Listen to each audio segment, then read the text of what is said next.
नमस्कार दर्शक बंधु आपनादेर प्रत्येके जानाई आमार आंतरिक प्रीति शुभेच्छा। आशा करी आपनारा प्रत्येकेई भालो आछेन। दुर्गा पुजोर प्रत्येकटा दिन जाते आपनारा भालोभावे काटाते पारेन तार जन्य देवी महामायार काछे आंतरिकभावे आमी प्रार्थना जानाई। आमी एर आगेर भिडियोते देवीर अर्धरात्र विहित पूजा निये आलोचना करेছি। आशा करी अनेकेई देखेছেন। যারা এখনো দেখেননি তারা মনে করে চ্যানেলটিকে সাবস্ক্রাইব করে অবশ্যই দেখে নেবেন। আজ যে বিষয়টি নিয়ে আমি আলোচনা করব সেটা হচ্ছে সন্ধি পূজা বিষয়। এটি খুবই গুরুত্বপূর্ণ বিষয়। এই সন্ধি পূজার বিষয় হচ্ছে চামুণ্ডা শক্তির পূজা। মহাষ্টমীর শেষ দণ্ড ও মহানবমীর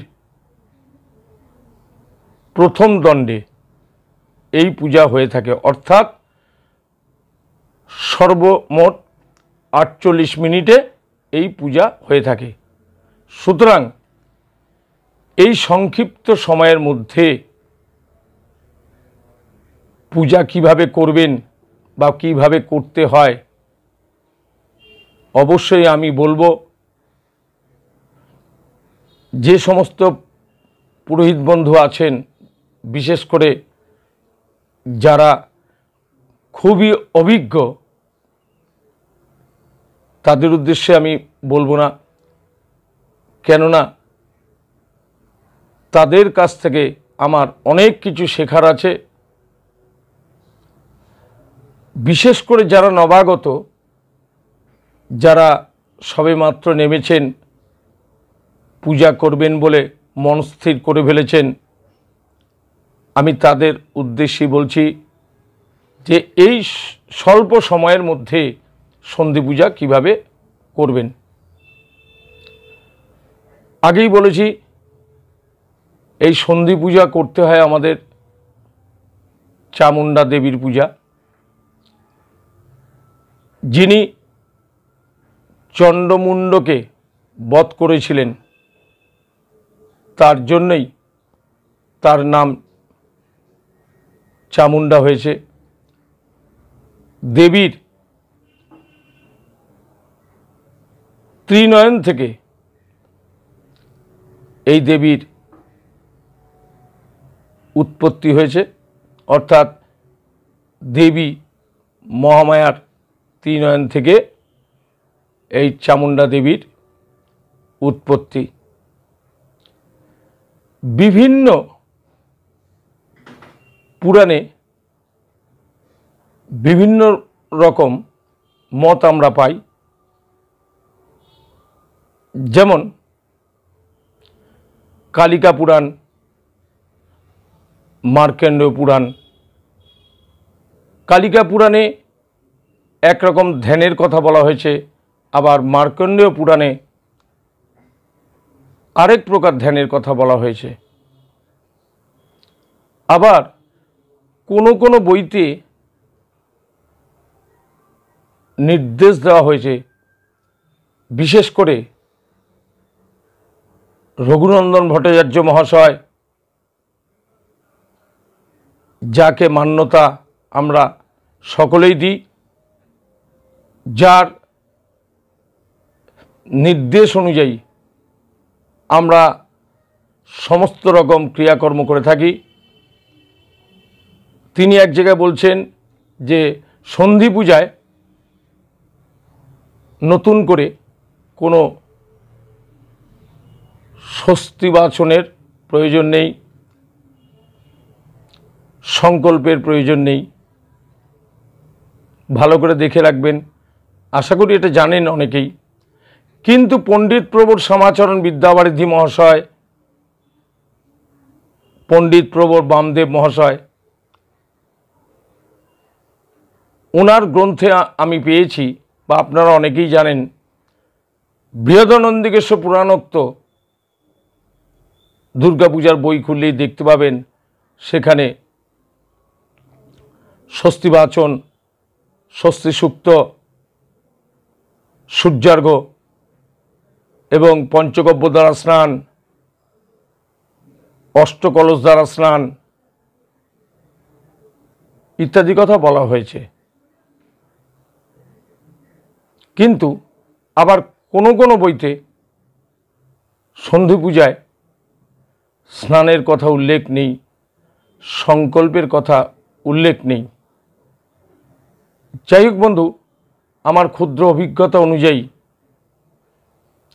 অর্থাৎ আমি যেটা করে এসেছি এই পর্যন্ত, সংকল্প আমি করেছি যেমন ক্রম অনুযায়ী আমরা আচমন, বিষ্ণু স্মরণ, সূর্যার্ঘ্য, স্বস্তিবাচন করি, এগুলো আমি করে এসেছি। সেই মতো সংকল্পও করেছি। যাই হোক বন্ধু, সব রকমই আপনাদের সামনে বললাম বা আলোচনা করলাম। আপনারা ব্যক্তিগত মতামত বা এই বিষয়ের উপরে কতটা কোনটা গ্রহণযোগ্য সেই সব চিন্তা করেই কাজটা আশা করি করবেন।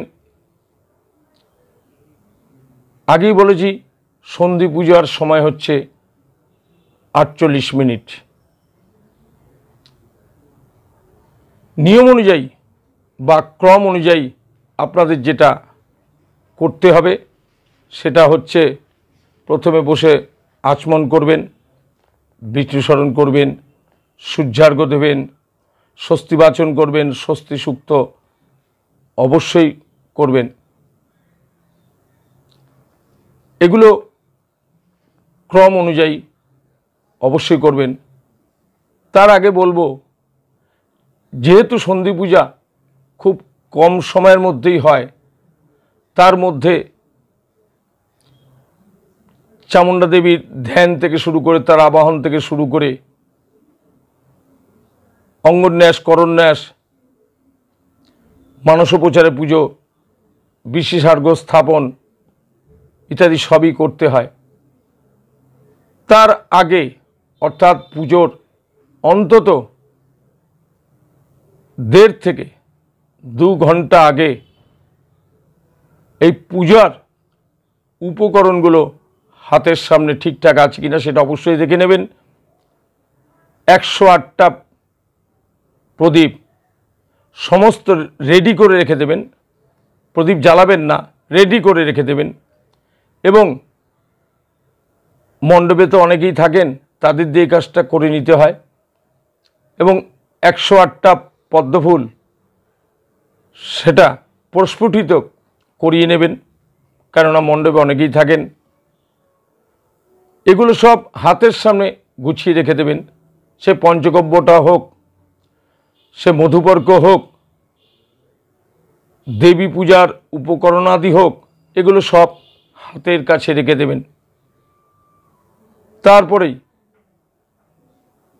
সময়টা দেখে নিয়ে শুদ্ধাসনে বসে আচমন, বিষ্ণু স্মরণ ইত্যাদি অবশ্যই শুরু করবেন। তারপরে যেটা করতে হবে, ভূত শুদ্ধি, অর্থাৎ আচমন, বিষ্ণু স্মরণ, স্বস্তিবাচন ইত্যাদি করে নেওয়ার পরে সংক্ষেপে ভূত শুদ্ধি করতে হবে, প্রাণায়াম করতে হবে। প্রাণায়ামটা খুবই গুরুত্বপূর্ণ জিনিস। তারপরে যেটা করতে হবে, দন্তকাষ্ঠ নিবেদন। এই দন্তকাষ্ঠ নিবেদন অবশ্যই করে নেবেন এবং দর্পণের প্রতিবিম্বে পঞ্চগব্য দ্বারা স্নান করাতে হবে অষ্টকলশ দ্বারা স্নান করাবেন। করিয়ে নিয়ে আমাদের যে বেদের 4টি মন্ত্র আছে, প্রথম 4টি মন্ত্র, সেই মন্ত্র দ্বারা আপনারা স্নান করাতে পারেন। তারপরেই দর্পণ স্নান করিয়ে নেওয়ার পরে, অর্থাৎ দর্পণে প্রতিবিম্বে স্নান করিয়ে নেওয়ার পরে সেটা কুণ্ড হাঁড়ির ওপরে যে তেকাঠা রয়েছে তার উপরে একটু ফুল বেলপাতা বসিয়ে একটু লাল চেলি জড়িয়ে, অর্থাৎ নিয়ম অনুযায়ী সেভাবে রেখে দেবেন। তারপরেই পুজোটা শুরু করতে হবে। সময় নষ্ট একেবারেই করা যাবে না। তারপরেই করতে হবে যেটা অঙ্গন্যাস, করন্যাস। তারপরে যেটা করতে হবে, আগে দেবী দুর্গার ধ্যান করে নেবেন। ধ্যান করে নেওয়ার পরে যেটা করতে হবে, ক্রম অনুযায়ী একটু মানসোপচারে পুজো। তারপরে অর্থাৎ সময় অনুযায়ী আপনি যে মন্ত্রে পুজো করবেন সেটা হচ্ছে ওং দুর্গে দুর্গে রক্ষণী সোহা, এই মন্ত্রেও পূজা করতে পারেন। অথবা ওং দক্ষ যজ্ঞ বিনাশিন্নই মহাঘোরা ওই যোগিনীং কৌটিগণ পরিবৃতা ওই ভদ্রকাল্যই দুর্গা ওই নমঃ, এই মন্ত্র আপনারা পুজো সেরে নিতে পারেন। তারপরে যদি অর্থাৎ অনেক জায়গায় চামুণ্ডার ধ্যান এক একজন এক এক রকম করেন। কালিকা পুরাণোক্ত একটি ধ্যান রয়েছে, আমি আগেই বলেছি। তারপরে মার্কণ্ড পুরাণের যে ধ্যান রয়েছে দেবী চামুণ্ডার, সেই চামুণ্ডা দেবীর ধ্যান অবশ্যই করতে হবে। সেই চামুণ্ডা দেবীর ধ্যান করে নেওয়ার পরে, আগেই বলেছি, মানসোপচারে পুজো করে নিয়ে বিশেষার্ঘ্য স্থাপন করতে হবে। এই বিশেষার্ঘ্য স্থাপন করে নেওয়ার পরে তারপর পীঠ দেবতার পূজা করবেন অবশ্যই। তারপরে পুনরায় দেবীর ধ্যান করতে হবে, অর্থাৎ চামুণ্ডা দেবীর ধ্যান করতে হবে। সময়ের খুবই অভাব, তার জন্য একবার দেবী দুর্গার ধ্যান করে সেখানে সম্ভব হলে সেখানে দশোপচারে পূজা করে নেওয়া যেতে পারে। তারপরেই চামুণ্ডার ধ্যান করে চামুণ্ডা দেবীর পূজা করতে পারেন। বা অনেকেই আবার দেবী দুর্গার ধ্যান না করেই চামুণ্ডা দেবীর ধ্যান করেই পুজোটা শুরু করেন, এও আমি দেখেছি। যাই হোক, যত মত তত পথ, এই নিয়ে কোনো তর্ক বিতর্কের প্রয়োজন নেই। কেননা আমরা বহু বইয়ের সন্ধান পেয়েছি, এক এক বইতে এক এক রকম গাইডলাইন দেওয়া আছে। একটা দুটো বইয়ের ওপর নির্ভর করে কেউ ভুল মন্তব্য করবেন না। বহু বই যারা ফলো করেন তারা জানেন এক এক বইতে এক এক পুরাণে এক এক রকম নির্দেশ দেওয়া রয়েছে। রামকৃষ্ণ মিশনে যে বই নিয়ে পুজো করা হয় সেই বইও আমার কাছে আছে।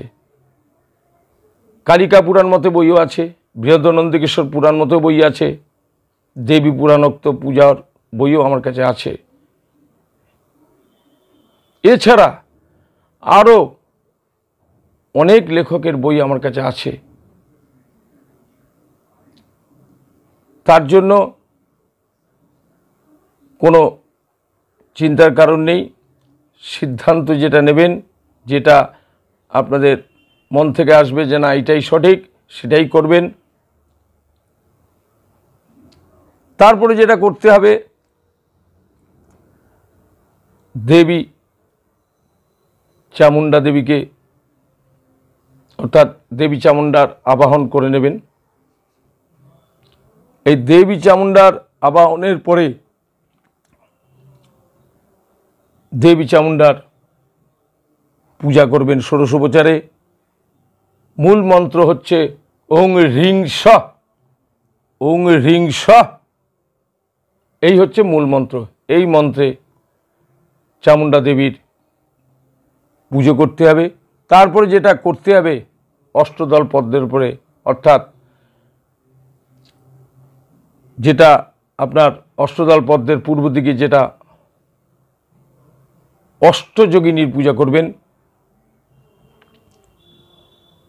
এই অষ্টযোগিনীর পূজা করতে হবে এষগন্ধ ওং ত্রিপুরায় নমঃ, এভাবে করতে হবে। ওং ভীষণায় নমঃ, ইতে গন্ধপুষ্পং চণ্ডৈ নমঃ, ইতে গন্ধপুষ্পং কত্রৈ নমঃ, ইতে গন্ধপুষ্পং হত্রৈ নমঃ, ইতে গন্ধপুষ্পং বিধায়িন্যৈ নমঃ, ইতে গন্ধপুষ্পং করালায় নমঃ, ইতে গন্ধপুষ্পং শুলিন্যৈ নমঃ, এইভাবে। তারপরে অর্থাৎ এগুলো সব পঞ্চোপচারী হবে। বা বহুবচনে অষ্টযোগিনীর পুজো একবারে করতে পারেন। অষ্টযোগ এতে গন্ধপুষ্পং অষ্টযোগিনীভ্যো নমঃ, এ সুগন্ধ ওং অষ্টযোগিনীভ্যো নমঃ, ইদমর্ঘম ওং অষ্টযোগিনীভ্যো নমঃ, এইভাবে পুজো করা যেতে পারে। সময় না থাকলে পঞ্চোপচার পুজো করবেন। সময় একটা ফ্যাক্টর, আগেই বলেছি। তারপরে যেটা করতে হবে, এতে গন্ধপুষ্পং অস্ত্রেভ্যো নমঃ, অস্ত্রের পূজা করতে হবে। এতে গন্ধপুষ্পে ওং ভূষণেভ্যো নমঃ, এতে গন্ধপুষ্পে ওং নবপত্রিকা বাসিন্যৈ দুর্গায় নমঃ, এতে গন্ধপুষ্পে ওং প্রতিমাস্থ দেবতাভ্যো নমঃ, এতে গন্ধপুষ্পে ওং চিত্রস্থ দেবতাভ্যো নমঃ, ওং চিত্রস্থ দেবতাভ্যো নমঃ, এতে গন্ধপুষ্পং সূর্যাদি নবগ্রহেভ্যো নমঃ, এতে গন্ধপুষ্পং ইন্দ্রাদি 10 দিকপালেভ্যো নমঃ। তারপরে যেটা করবেন বা যেটা করতে হবে সেটা হচ্ছে মহাষ্টমীর শেষ দণ্ড, নবমীর প্রথম দণ্ড, অর্থাৎ এই 48 মিনিটে যেটা করবেন সেটা হবে আপনার 108টা পদ্মফুল দিয়ে পুজো করতে হবে। সেগুলো প্রথমে অর্চনা করে নিতে হবে। এতৎ পদ্মং, এতৎ পদ্মং হ্রিং স্বাহ ওং চামুণ্ডায় নমঃ, এই মন্ত্রে 108টা পদ্মফুল অর্চনা করে নিয়ে পূজা করবেন বা দেবীর পদে পুষ্পাঞ্জলি দেবেন। তারপরে আগেই বলেছি 108টা প্রদীপ আগের থেকেই সব গুছিয়ে রাখতে হবে, অর্থাৎ রেডি করে রাখতে হবে।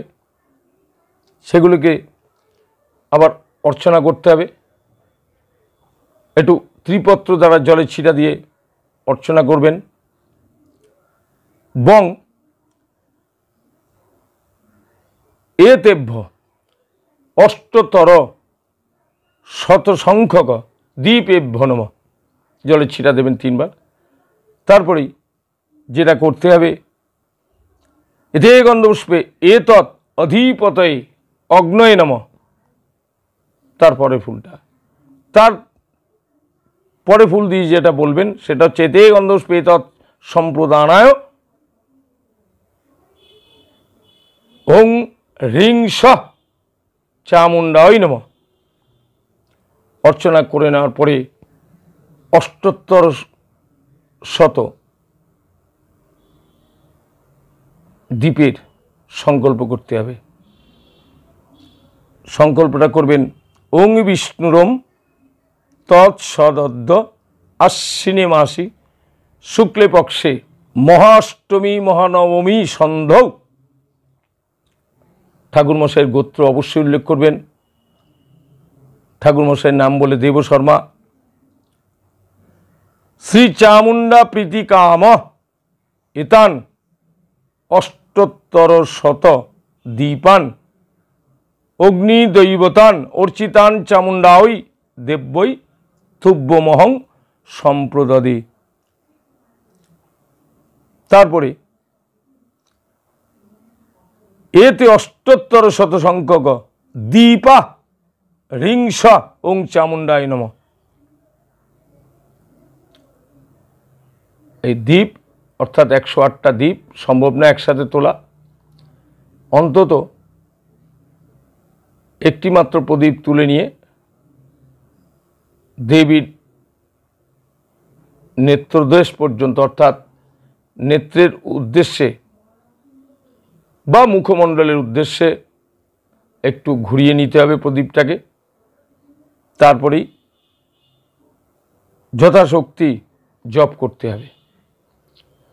জপ করবেন ওং হ্রিং স, এটা হচ্ছে মূল মন্ত্র।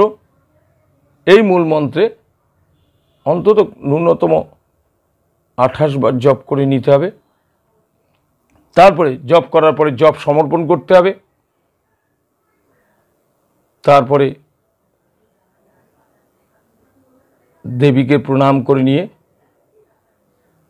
সংক্ষিপ্ত আরতি এবং সংক্ষিপ্তভাবে পুষ্পাঞ্জলি দেওয়া করাবেন। কেননা সন্ধি পূজায় অনেক লোক অঞ্জলি দিয়ে থাকেন, তাদের উদ্দেশ্যে অঞ্জলি দেওয়াবেন। সুতরাং এই সময়ের মধ্যে আপনাকে সম্পূর্ণ কাজটি করতে হবে। অনেকেও আবার দেখা গেছে একটা বড় পাত্রের মধ্যে 108টা পদ্মফুল নিয়ে অর্চনা করে সেই সংকল্প করে নিয়ে দেবীর পায়ে দিয়ে থাকেন, এও দেখেছি। এটা যদি একেবারে সময় চলে যাওয়ার মতো অবস্থা থাকে, যে সময় খুবই কম, কারণ আগে সময়টা বেশি ব্যয় হয়ে গেছে, যদি এই পরিস্থিতি হয় তাহলে এইভাবে করে নিতে পারেন। অপরাধ মার্জনা করবেন। আমি যেটা বলছি, যেটুকু আমি দেখেছি, যদিও বা আমি করিনি, অর্থাৎ বুঝে নিতে হবে, ওই সময়ের মধ্যে কাজগুলো করে নিতে হবে। শেষে ভক্তগণকে পুষ্পাঞ্জলি দেওয়া করিয়ে নিয়ে ওই ভোগ আরতি পুষ্পাঞ্জলি অর্থাৎ ভোগ আরতি নিবেদন করার পরে প্রথমে ভোগ নিবেদন করবেন, তারপরে আরতি, তারপর পুষ্পাঞ্জলি দেওয়া করাবেন এবং প্রত্যেকে নমস্কারের মন্ত্র বলিয়ে নমস্কার করাবেন। এই হলো সন্ধি পূজার বিধি। যদি ভালো লাগে চ্যানেলটি সাবস্ক্রাইব করবেন, লাইক করবেন।